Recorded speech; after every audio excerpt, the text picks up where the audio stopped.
Imagina por un momento que cada paso que das dentro de una tumba milenaria está siendo observado por fuerzas que la ciencia moderna no puede explicar. Que cada objeto que tocas, cada cámara que exploras, despierta algo que llevaba 3000 años durmiendo en paz. El 26 de noviembre de 1922, Howard Carter introdujo una vela encendida por un pequeño agujero en una pared de piedra caliza. La llama tembló, casi se apagó, y después bailó de forma extraña. Lo que vio a través de ese hueco cambiaría para siempre la arqueología y daría nacimiento a una de las maldiciones más temidas de la historia. Carter no era un arqueólogo cualquiera. Había dedicado más de 30 años de su vida a excavar en el Valle de los Reyes, ese cementerio real donde los faraones más poderosos del antiguo Egipto habían sido sepultados con tesoros incalculables. Pero esta vez era diferente. Habían encontrado 16 escalones tallados en la roca que descendían hacia las profundidades, y al final una puerta sellada con el cartucho de un faraón que murió siendo apenas un adolescente, Tutankamón. Lord Carnarvon, el aristócrata británico que financiaba las excavaciones, había viajado desde Inglaterra tan pronto como recibió el telegrama de Carter. Cuando llegó al lugar, el 23 de noviembre, la tensión era palpable. Llevaban años buscando esta tumba, gastando fortunas, y muchos creían que era una búsqueda inútil. La primera señal de que algo no iba bien llegó incluso antes de abrir la tumba. Los trabajadores locales comenzaron a susurrar entre ellos en árabe, señalando hacia el cielo. Un halcón, el ave sagrada del faraón, había aparecido volando en círculos sobre la excavación. Según la tradición egipcia, esto significaba que el espíritu del rey había despertado y estaba vigilando. Carter ignoró las supersticiones. El 26 de noviembre, con manos temblorosas, agrandó el agujero en la puerta lo suficiente como para mirar dentro. Lord Carnarvon, impaciente, le preguntó si podía ver algo. La respuesta de Carter pasaría a la historia. Sí, veo cosas maravillosas. Lo que encontraron dentro superaba cualquier descubrimiento arqueológico anterior. Estudios publicados en revistas especializadas, como la Revista de Estudios Egipcios, sugieren que el valor de los tesoros encontrados en la tumba equivaldría hoy en día a varios cientos de millones de euros. Había carros dorados, tronos incrustados de piedras preciosas, armas, joyas y más de 5000 objetos que habían permanecido intactos durante más de 3 milenios. Pero había algo más. En la entrada de la cámara funeraria, grabado en jeroglíficos, había una inscripción que los traductores tardaron semanas en descifrar completamente. El texto hablaba de la protección eterna del faraón y advertía que la muerte vendrá con alas veloces sobre aquel que disturbe el descanso del rey. Los primeros meses después del descubrimiento transcurrieron con normalidad. Carter y su equipo trabajaban meticulosamente catalogando y fotografiando cada pieza. Los medios de comunicación de todo el mundo seguían cada movimiento, y la tumba de Tutankamón se había convertido en la noticia más importante del año. Sin embargo, el 5 de abril de 1923, exactamente 4 meses y 10 días después de la apertura de la tumba, Lord Carnarvon comenzó a sentirse enfermo. Lo que había empezado como una pequeña picadura de mosquito en la mejilla se había infectado, y la infección se extendía rápidamente por su cuerpo. Los médicos que lo atendieron en El Cairo no lograban explicar la velocidad con la que se deterioraba su estado. La fiebre subía cada noche y deliraba hablando de sombras que se movían por su habitación. El 17 de abril, a la 1:55 de la madrugada, Lord Carnarvon murió. Pero lo extraño no fue su muerte, sino lo que ocurrió en el momento exacto de su fallecimiento. Según testigos presentes en el Hotel Continental de El Cairo, todas las luces de la ciudad se apagaron durante varios minutos sin explicación alguna. En Londres, al mismo tiempo, su perro comenzó a aullar de forma desgarradora y murió pocas horas después. Investigaciones de campo realizadas por equipos del Museo Egipcio de El Cairo han documentado que, en los 10 años siguientes a la apertura de la tumba, 22 personas directamente relacionadas con la excavación murieron en circunstancias extrañas o prematuras. Arthur Mace, el arqueólogo que había ayudado a Carter a abrir la cámara funeraria, comenzó a sentirse débil poco después de la muerte de Carnarvon. Se quejaba constantemente de fatiga extrema, como si algo le estuviera drenando las fuerzas. Murió en 1928 sin que los médicos pudieran determinar una causa específica. George J. Gould, un millonario estadounidense que había visitado la tumba como invitado de Carnarvon, desarrolló una fiebre inexplicable después de su visita y murió en el mismo hotel donde había fallecido el Lord británico, apenas un año después. Pero quizás el caso más impactante fue el de Sir Archibald Douglas Reed, el radiólogo que había realizado las primeras radiografías a la momia de Tutankamón. Douglas Reed era un hombre joven y saludable, reconocido en su campo, Sin embargo, 2 días después de examinar la momia, enfermó misteriosamente y murió en menos de una semana. Diversos trabajos académicos coinciden en que las muertes no seguían un patrón médico reconocible. Algunas víctimas desarrollaban fiebres súbitas, otras sufrían accidentes inexplicables, y varias más simplemente se debilitaban hasta morir sin causa aparente. Lo único que tenían en común era haber estado en contacto directo con la tumba o sus tesoros. La prensa mundial comenzó a hablar abiertamente de la maldición del faraón. Los periódicos de Londres, París y Nueva York publicaban las muertes en primera plana, y el público estaba fascinado y aterrorizado a partes iguales. Algunos egiptólogos trataron de desmentir la maldición, pero las muertes continuaban acumulándose. Richard Bethel, secretario personal de Howard Carter, fue encontrado muerto en su cama en Londres en 1929. No había signos de violencia, no había enfermedad diagnosticada. Simplemente había muerto durante la noche, aparentemente sin razón. Lo más perturbador llegó cuando el padre de Bethel, Lord Westbury, se suicidó lanzándose desde el 7º piso de su apartamento en Londres. En su nota de suicidio escribió que no podía soportar las fuerzas sobrenaturales que habían matado a su hijo. Pero la historia no terminó ahí. Cuando el coche fúnebre que transportaba el cuerpo de Lord Westbury se dirigía al cementerio, atropelló mortalmente a un niño de 8 años. Los trabajadores egipcios que habían participado en la excavación también comenzaron a morir.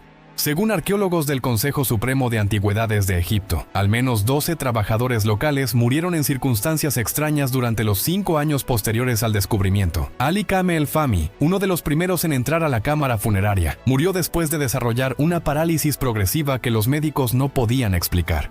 Ibrahim Mohammed, que había ayudado a transportar algunos de los tesoros, fue encontrado muerto en su casa sin causa aparente. Pero entre todas las muertes misteriosas, había una persona que parecía inmune a la supuesta maldición: Howard Carter. El hombre que había abierto la tumba, que había sido el primero en entrar, que había tocado prácticamente todos los objetos, seguía vivo y trabajando.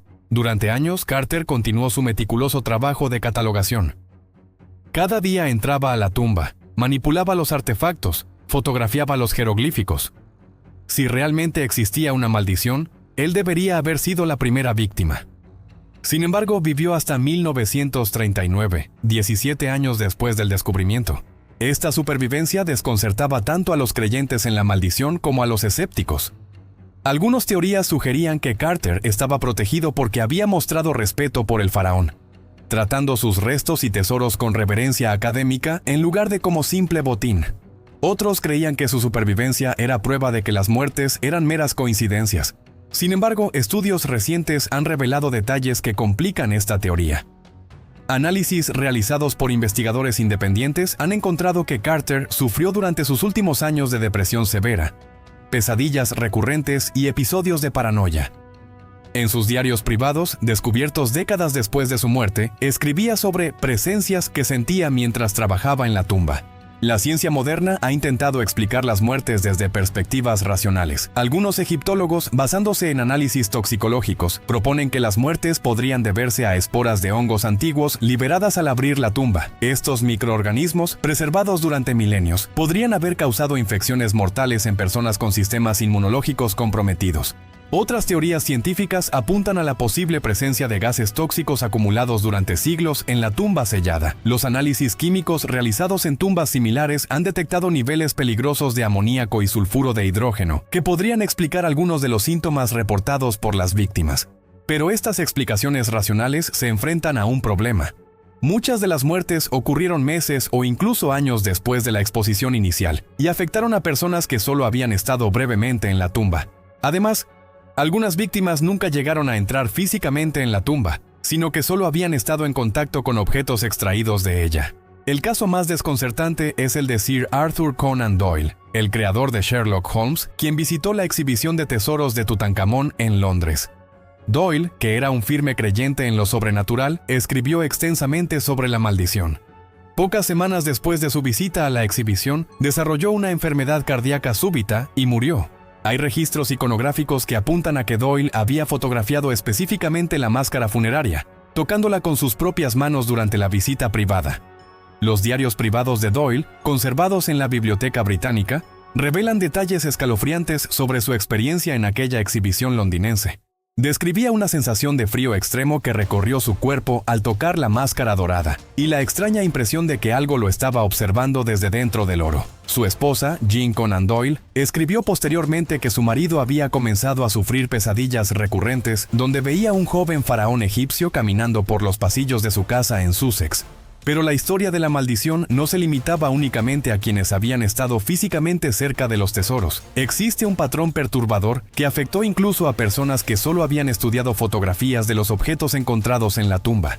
El egiptólogo francés Georges Benedit, quien había analizado detalladamente las imágenes enviadas desde Egipto para su publicación en revistas académicas, sufrió un colapso repentino mientras examinaba las fotografías de los sarcófagos. Murió esa misma noche en su despacho de la Sorbona, rodeado de las imágenes esparcidas por el suelo. Los efectos de la maldición parecían extenderse como ondas en un estanque, alcanzando a familiares y conocidos de las víctimas directas. Lady Evelyn Herbert, hija de Lord Carnarvon y una de las primeras personas en entrar a la tumba junto a Carter, logró sobrevivir durante décadas. Sin embargo, según registros jeroglíficos, iconográficos y estratigráficos que apuntan a patrones similares en otras tumbas reales, su vida estuvo marcada por una serie de tragedias inexplicables. Su primer marido murió en un accidente de casa apenas 2 años después de su matrimonio. El segundo falleció súbitamente de un ataque al corazón a los 35 años, sin antecedentes cardíacos previos. Lady Evelyn desarrolló una extraña aversión a todo lo relacionado con Egipto, llegando al extremo de deshacerse de todas las fotografías y recuerdos de la expedición. En sus memorias, publicadas décadas más tarde, escribió: "Hay cosas que es mejor dejar enterradas. Mi padre pagó el precio de su curiosidad y yo he vivido con las consecuencias toda mi vida".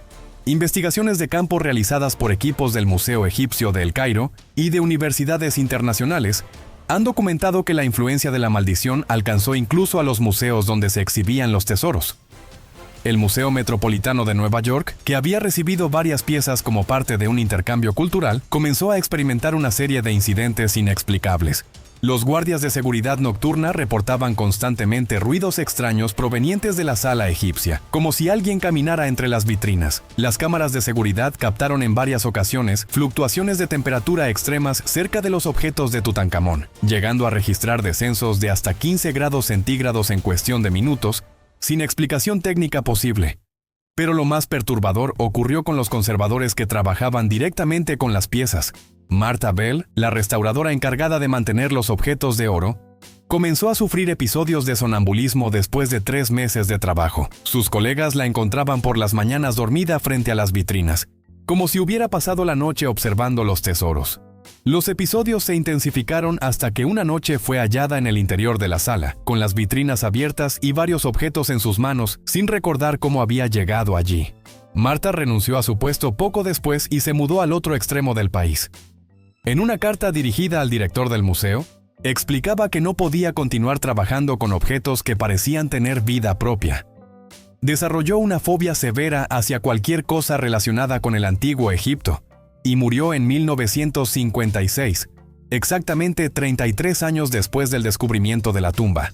Diversos trabajos académicos y reportes de excavación coinciden en que los efectos de la maldición no se limitaron al mundo occidental. En Egipto, las comunidades locales cercanas al Valle de los Reyes comenzaron a experimentar fenómenos extraños que persisten hasta nuestros días. Los habitantes de Kurna, el pueblo más próximo a la tumba de Tutankamón, desarrollaron una serie de tradiciones y rituales específicamente diseñados para protegerse de la ira del joven faraón. Ahmed Hassan, descendiente directo de uno de los trabajadores originales de Carter, mantiene viva la memoria de aquellos días. Su bisabuelo, Mahmoud Hassan, había sido uno de los hombres que ayudó a extraer el sarcófago dorado de la cámara funeraria. Según la tradición familiar, Mahmoud comenzó a tener visiones nocturnas pocos días después de tocar el sarcófago. Veía al joven rey Tutankamón de pie junto a su cama, señalándolo con un dedo acusador. Las visiones se intensificaron hasta que Mahmoud, desesperado, decidió regresar a la tumba durante una noche de luna nueva. Los guardias lo encontraron la mañana siguiente, arrodillado frente a la entrada de la cámara funeraria, murmurando disculpas en árabe antiguo. Había envejecido décadas en una sola noche. Su cabello completamente blanco, sus manos temblorosas. Murió 3 días después, pero las visiones cesaron y nunca volvieron a molestar a su familia. Esta historia se repitió con variaciones en al menos 6 familias diferentes de trabajadores locales. Estudios publicados en revistas especializadas, como la Revista de Estudios Egipcios o los Anales del Servicio de Antigüedades de Egipto, sugieren que estos rituales de reconciliación con el espíritu del faraón podrían tener raíces en tradiciones religiosas egipcias que se remontan a la época faraónica. Sin embargo, lo verdaderamente extraordinario comenzó a manifestarse cuando los investigadores modernos empezaron a utilizar tecnología avanzada para estudiar la tumba y sus contenidos. En 1978, un equipo de la Universidad de Michigan introdujo equipos de resonancia magnética para escanear la momia sin dañarla. Dr. Richard Johnson, el especialista en tomografías que dirigía el proyecto, era un hombre de ciencia que no creía en supersticiones. Los primeros escaneos revelaron detalles fascinantes sobre la muerte del joven faraón, pero también algo completamente inesperado. Las imágenes mostraban anomalías electromagnéticas alrededor de ciertos amuletos colocados dentro de los vendajes de la momia. Estos objetos parecían generar un campo magnético propio, algo teóricamente imposible según las leyes de la física conocidas.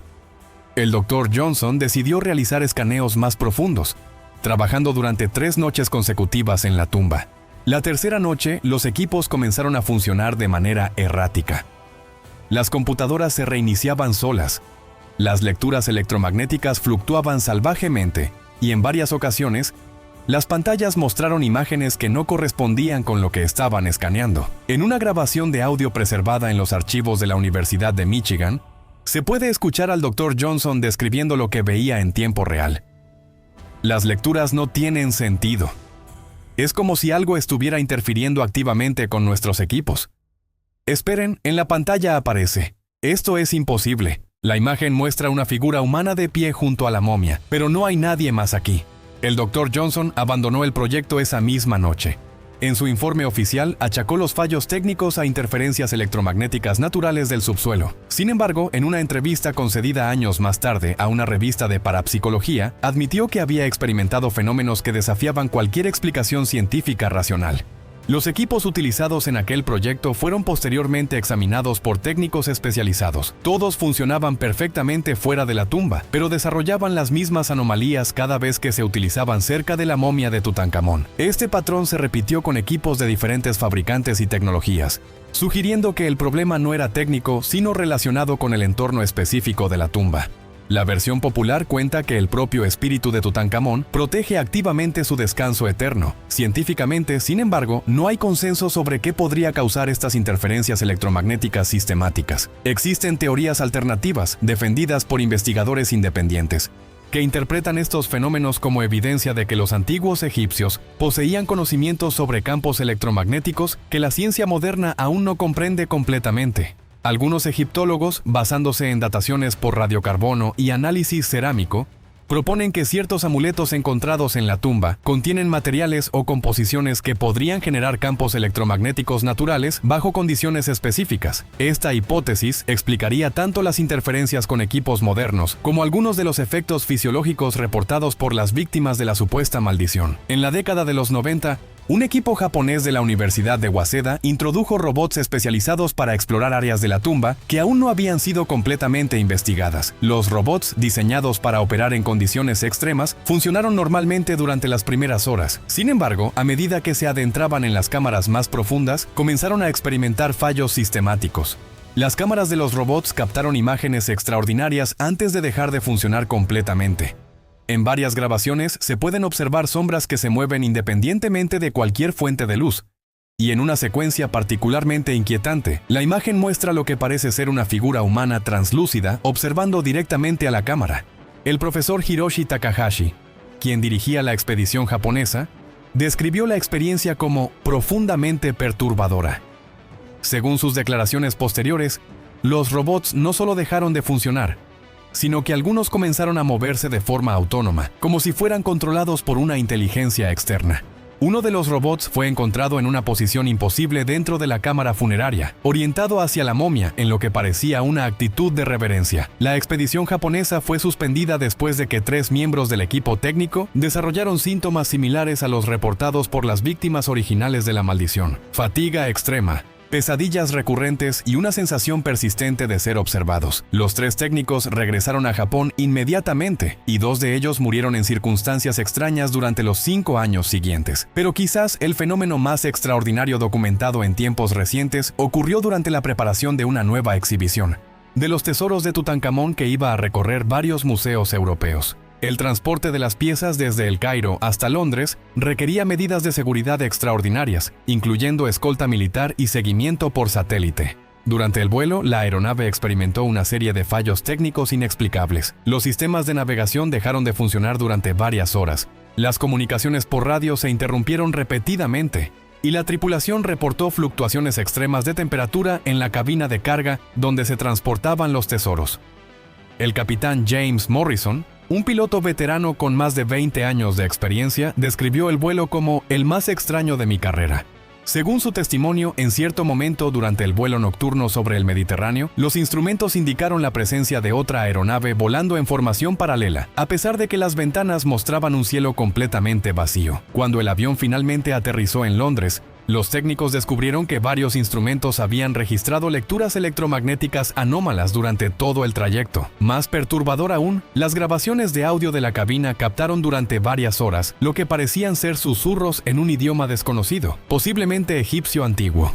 La exhibición londinense se inauguró a pesar de estos incidentes, pero no sin consecuencias. Durante los 3 meses que los tesoros permanecieron expuestos, el Museo Británico registró un número inusualmente alto de visitantes que reportaron experiencias extrañas. Muchos describían una sensación de mareo y desorientación al acercarse a la máscara funeraria, mientras que otros aseguraban haber visto reflejos en el oro que no correspondían con su propia imagen.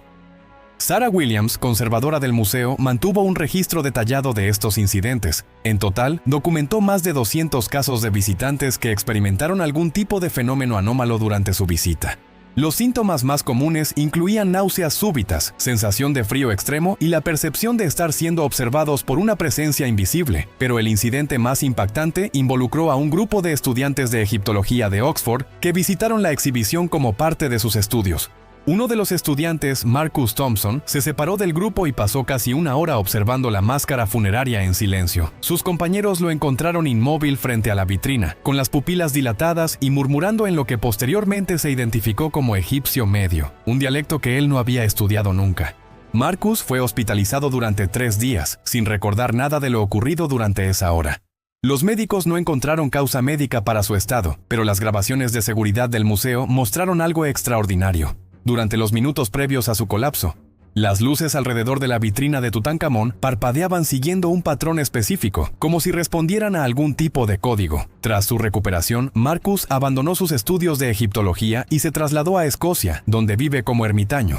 En las pocas entrevistas que ha concedido, insiste en que durante aquella hora perdida, tuvo una visión completa de la vida y muerte de Tutankamón, como si hubiera presenciado los acontecimientos a través de los ojos del propio faraón. Hoy, casi un siglo después del descubrimiento de Howard Carter, la tumba de Tutankamón sigue siendo uno de los sitios arqueológicos más vigilados y restringidos del mundo.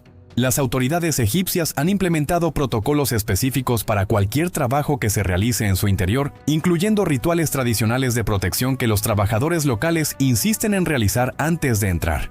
La maldición del faraón niño ha cobrado, según los registros más conservadores, la vida de al menos 42 personas directamente relacionadas con el descubrimiento o el estudio posterior de la tumba. Y mientras la ciencia continúa buscando explicaciones racionales, los fenómenos inexplicables siguen ocurriendo, sugiriendo que tal vez existen fuerzas en este mundo que van más allá de nuestra comprensión actual.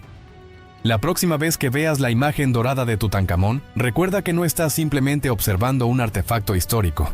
Estás mirando directamente a los ojos de un misterio que ha desafiado la lógica durante un siglo y que quizás esté mirándote también a ti.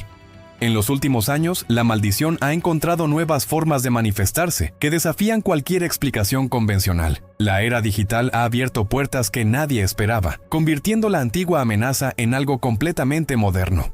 Durante 2006, un equipo de documentalistas franceses obtuvo permisos especiales para grabar un documental dentro de la tumba de Tutankamón, utilizando cámaras de alta definición. Lo que capturaron esa noche cambió para siempre la forma en que entendemos la maldición del faraón. El director Pierre Dubois había trabajado durante 5 años para conseguir los permisos necesarios. Era un hombre meticuloso, conocido por sus documentales históricos rigurosos y su escepticismo hacia lo sobrenatural. Su equipo constaba de 6 personas, 2 camarógrafos, un ingeniero de sonido, un especialista en iluminación y 2 egiptólogos consultores. La grabación comenzó a las 9 de la noche del 15 de octubre.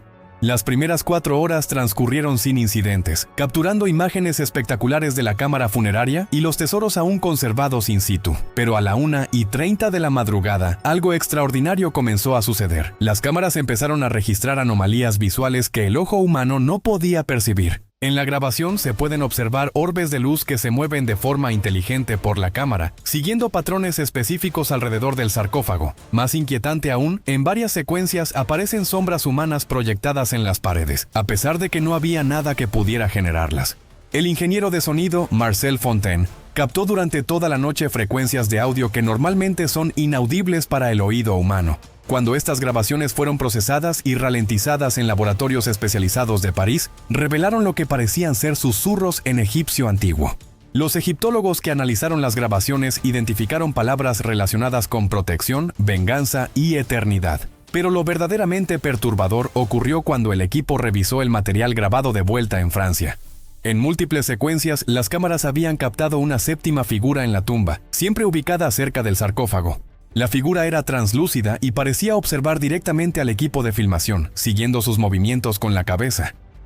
Diversos trabajos académicos y reportes de excavación coinciden en que ningún miembro del equipo recuerda haber visto esta presencia durante la grabación.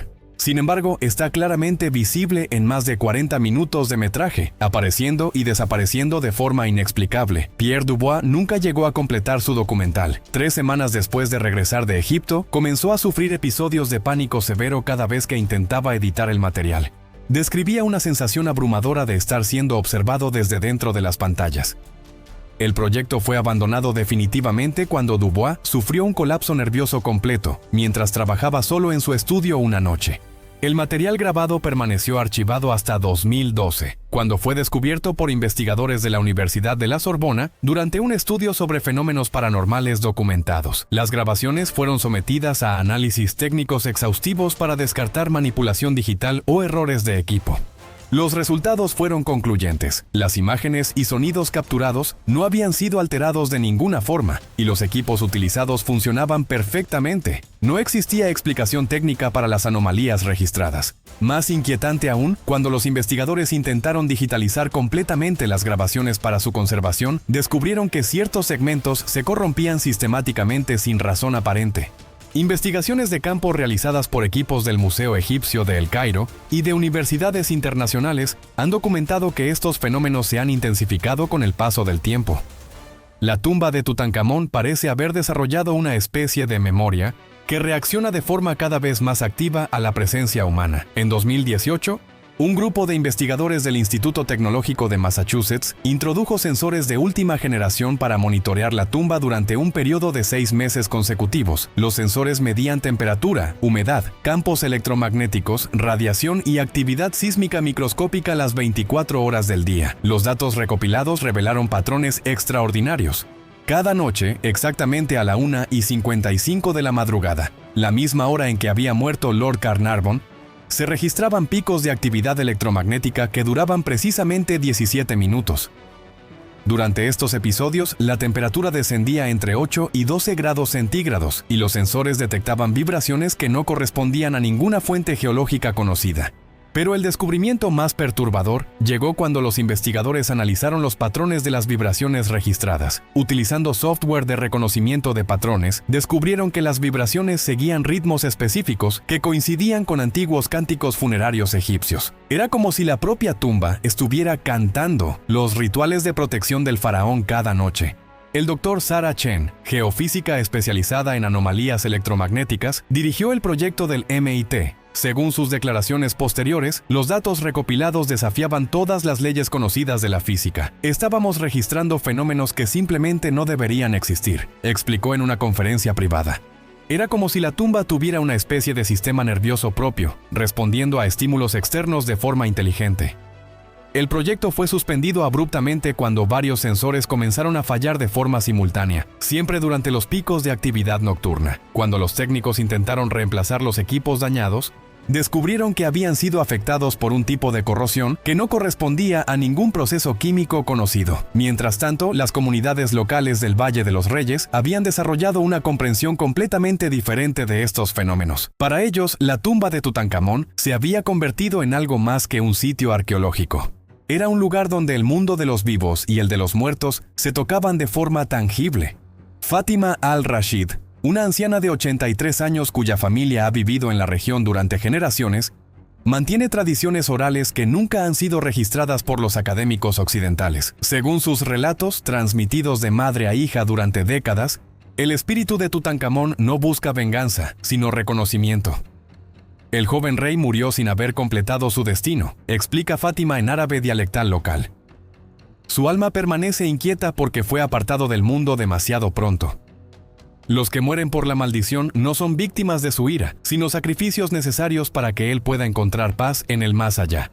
Esta interpretación, respaldada por estudios publicados en revistas especializadas como los Anales del Servicio de Antigüedades de Egipto, sugiere que la maldición podría ser un fenómeno más complejo de lo que tradicionalmente se ha entendido. No sería una simple protección de tesoros, sino un intento desesperado de comunicación entre mundos. La teoría cobra fuerza cuando se analiza el patrón de víctimas a lo largo de las décadas. Investigadores independientes han observado que las muertes no parecen ser aleatorias, sino que siguen criterios específicos. Las víctimas suelen ser personas con conexiones emocionales intensas con el descubrimiento, aquellas que muestran obsesión particular por los tesoros, o individuos que poseen capacidades psíquicas o espirituales desarrolladas. En 2020, durante la pandemia mundial, algo extraordinario ocurrió que cambió para siempre la comprensión de la maldición, cuando las restricciones de viaje cerraron Egipto al turismo internacional. La tumba de Tutankamón permaneció completamente sellada durante 8 meses consecutivos, sin visitas de investigadores, turistas o personal de mantenimiento. Cuando finalmente se reabrió el sitio en octubre de 2020, los guardias encontraron algo imposible. La disposición de varios objetos dentro de la cámara funeraria había cambiado. Artefactos que habían permanecido en las mismas posiciones durante décadas aparecían ligeramente desplazados, como si alguien los hubiera movido con cuidado. Las cámaras de seguridad, que habían funcionado normalmente durante todo el periodo de cierre, no mostraban evidencia de intrusión humana. Sin embargo, en las grabaciones nocturnas se podían observar fluctuaciones de luz inexplicables y, en varias ocasiones, sombras que se movían de forma independiente. Según arqueólogos del Consejo Supremo de Antigüedades de Egipto y del Instituto Francés de Arqueología Oriental, este fue el primer caso documentado en el que la presencia aparente de Tutankamón se manifestó sin la presencia de seres humanos como catalizador. Parecía como si el largo periodo de soledad hubiera permitido al espíritu del faraón moverse con mayor libertad dentro de su tumba. El fenómeno más reciente y desconcertante ha sido la aparición de lo que los investigadores han denominado transferencia digital de la maldición. Desde 2021 se han reportado casos de personas que experimentan efectos adversos después de ver imágenes de alta resolución de los tesoros de Tutankamón a través de pantallas digitales, sin haber estado nunca físicamente cerca de los objetos reales. El caso más documentado involucra a Jennifer Walsh, una profesora de Historia del Arte de la Universidad de Boston, que utilizaba imágenes digitales de la máscara funeraria en sus clases virtuales durante la pandemia. Después de varias semanas mostrando las mismas imágenes repetidamente, Jennifer comenzó a experimentar pesadillas recurrentes y episodios de ansiedad severa. Lo más inquietante es que las pesadillas eran extraordinariamente específicas. Jennifer veía con perfecta claridad escenas de la vida cotidiana en el antiguo Egipto, como si estuviera presente en la corte de Tutankamón. Podía describir detalles arquitectónicos, vestimentas y rituales que no habían sido incluidos en ningún material educativo que hubiera consultado. Cuando Jennifer decidió buscar ayuda profesional, su terapeuta la derivó a un especialista en historia antigua para verificar la precisión de sus visiones. El Dr. Michael Stevens, egiptólogo de Harvard, quedó asombrado al descubrir que los detalles descritos por Jennifer coincidían con descubrimientos arqueológicos recientes que aún no habían sido publicados públicamente. Existen teorías alternativas, defendidas por investigadores independientes, que interpretan estos fenómenos como evidencia de que las imágenes digitales pueden actuar como portales que mantienen una conexión energética con los objetos originales. Esta hipótesis, aunque controvertida, explicaría por qué la maldición parece haberse adaptado a la era digital. El Dr. Alan Foster, físico cuántico de la Universidad de Cambridge, que estudia fenómenos anómalos, ha propuesto que ciertos objetos antiguos podrían mantener imprints electromagnéticos que pueden ser transmitidos a través de representaciones visuales precisas. Estamos apenas comenzando a entender cómo la información puede ser codificada y transmitida de formas que van más allá de nuestra comprensión actual de la física, explica Foster.